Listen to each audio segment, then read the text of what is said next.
Hi, welcome back to Let's Quilt. My name is John of John and Terrell from Let's Quilt, and we're here today to show you some new templates that we've designed to help you with your quilting needs. And Terrell will go over those templates now. I'm going to start by showing you our new rulers. John and I have gone to a 3/8 inch ruler. As with the traditional rulers, the 1/4 inch rulers, I tended to hit my rulers and chip them. I'm sure many of you have done the same. So we figured by going to a 3/8 inch ruler, we would minimize how often we hit the ruler. Additionally, with the Nova, as you know, John and I quilt on a Nova long arms made by ABM International. These machines have a higher hopping foot stroke height than other machines, and additionally the hopping foot is spring action, which is so wonderful for going over those thick quilts, but it's also wonderful for hitting your rulers. So the 3/8 inch ruler has helped us not hit. We'll start with the 2.5 inch by 13 inch ruler. I tend to hold it like this so I can just rock it. So all the rulers have the 1/4 inch grids on them for cross hatching. Additionally, we have a 3/6 inch ruler for stitching the ditch work. It allows you to either palm the ruler and or manipulate it very quickly around curves. And then we have our 3/24 inch ruler. In addition to not hitting the ruler, which was our original motivation, these rulers are heavier, so they tend to sit on our fabric much nicer, and they don't tend to move on us as frequently. This extra weight just turned out to be an added benefit or a surprise benefit. We feel these tools work for all brands of long arms. They're a benefit to any long arm out there. We all hit our rulers on all long arms. It's just a trait of a long arm quilter. And of course, we always start our ruler work by putting on our throw plate or our extended base plates that come with our machines. This is both a safety function for us and also gives us better results with our ruler. We can hold our ruler steadier. It gives us a good flat work surface to put them on. As you can see, I do have an extended base plate on this machine right now. Now I want to show you our inside circle templates. We have made 7 different sizes to date of these. We intend on making more. But let me show you the quick benefits. We tried to put as narrow of an opening on that circle template as we could so that the opening itself would not interfere with your ability to get a perfect circle. If we were using an outside circle template, just as an example, I'll just grab this round circle piece of plastic. When I come around, I have to lift my hand to get all the way around the circle. By going to an inside circle template, I never have to lift my hand, so I do not have to risk moving the template. So as you saw in this case, I could do the entire circle in one motion holding the template. If I was to do some clamshells in this sashing strip using a traditional circle template or an outside circle template, I would have no problem hopping down the sashing initially. And then I'm just gonna pop up here real quick. But to come back in the opposite direction, I have to hold my hand in reverse. And then now I start to struggle holding this template steady. And as you can see, if I was going for exactness here, I'd probably pay a little more attention to positioning of the template, but it's very difficult to hold the template in this position. If I was to use this template, we'll do it again and let you just quickly see the difference. Oops.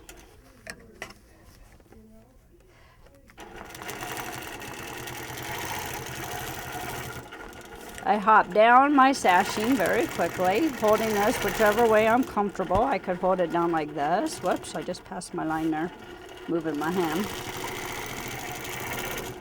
Then when I'm ready to come back in the opposite direction, all I have to do is flip my template and come on back.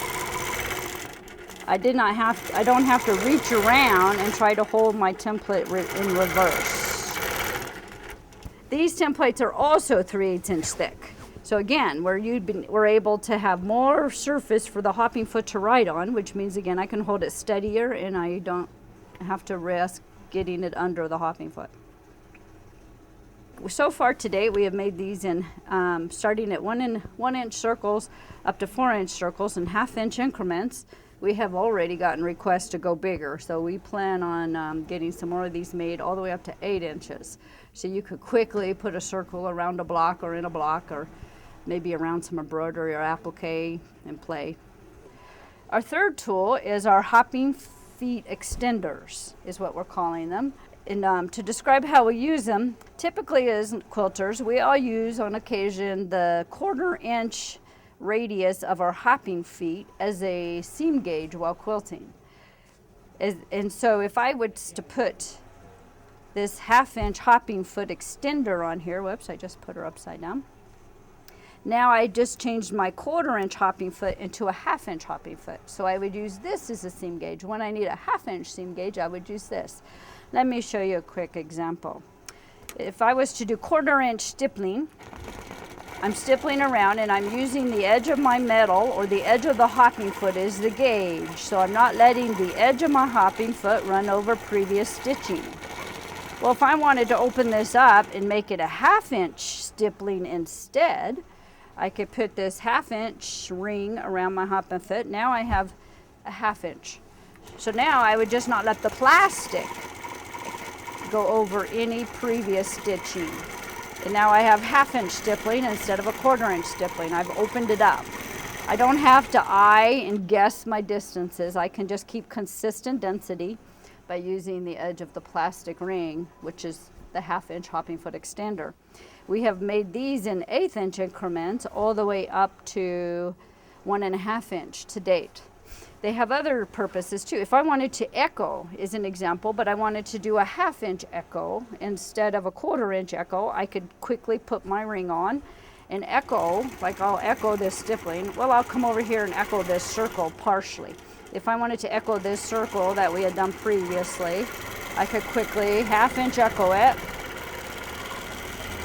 Now, I don't know if I would actually ever echo a circle, but if it was a heart or another shape, you could see how I could quickly do 1/2 inch echoing or go on up. I could do 1 inch. I could keep building my size and just keep putting on more and more echo rings exactly spaced. Additionally, this could be used for cross hatching. Traditionally, I would do my first line in my space, as you know, to whatever angle you've decided. And then I would travel down my ditch, whatever distance I needed to go to get the right distance away from my previous line. So if I wanted to do 1 inch stippling, I have to travel down my ditch 1 inch until I put the third one of these grids over my previous stitching. Well, as you can see, finding that position takes a few iterations of moving the ruler back and forth. And then I would go up. And so then let's say I wanted to do another line down the ditch. Of course, I have a mock ditch here. I'm sure you all see it. And then I come back down and I do my next line. Well, if I wanted to instead do 1 inch stippling, 1 inch cross hatching, I could put my 1 inch ring on. That's the right direction. And in this case, it's very easy to tell when I am 1 inch away from my ditch. I line this plastic edge up with my previous stitching till the edge of the ruler lines up just perfectly, and then I'm ready to go. And again, since these are 3/8 inch thick templates, I don't have to worry about heating a ruler. I have a 3/8 inch template writing against a 3/8 inch ruler. It's very secure, very safe, and I am not worried about hopping off at this point. I can just very quickly do 1 inch lines. So you can see it is much easier to get perfect spacing very quickly just by using these rings. So those are the 3 uses I've come up with our new hopping foot extenders, and I bet you guys will even come up with more uses. So John and I are going to continue to grow our line of 3/8 inch templates. We're very excited about them, and we hope that they serve you all very, very well. Keep watching our website as we keep rolling out new tools, and we'll try to introduce them all up there for you so you can keep up with us as what we're doing next.